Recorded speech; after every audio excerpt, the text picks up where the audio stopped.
வருகின்ற ஜூலை மாதம் 5ஆம் தேதி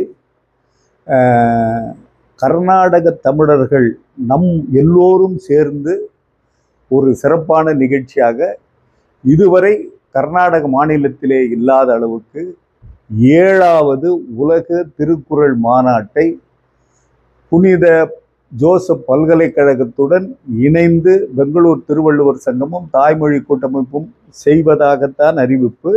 ஆனால் இணைந்து செய்வது கர்நாடக தமிழர்களாகிய நாம். காரணம், இந்த பெருமை இதுவரை உலக வரலாற்றிலே கொண்டு போய் சேர்க்க வேண்டும்.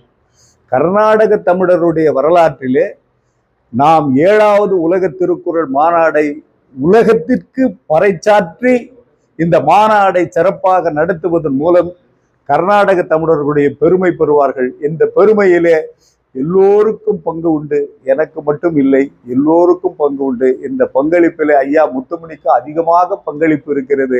அதை நான் நேரம் வரும்போது அவருக்கு சொல்லுகிறேன். காரணம், நான் அந்த மாநாடு என்று சொல்லும்போது நாம் ஒருவருடன் இணைந்து செய்கிறோம், ஒரு அமைப்போடு, ஒரு பல்கலைக்கழகத்தோடு, அவர்களோடு வளைந்து நெளிந்து அதற்கேற்றா போல நம்மை நாம் உருவாக்கி இந்த மாநாடை வெற்றி பெற செய்ய வேண்டும் என்பதற்காக மெத்தனமாக நடைபெறவில்லை, மிக ஆழமாக நடைபெறுகிறது. ஆழமான ஆறு எப்படி அமைதியாக ஓடுமோ அப்படி இந்த 7வது திருக்குறள் மாநாடு ஓடி வெற்றி பெறும் என்று சொல்லி உங்கள் அனைவரையும் அந்த மாநாட்டுக்கு வருமாறு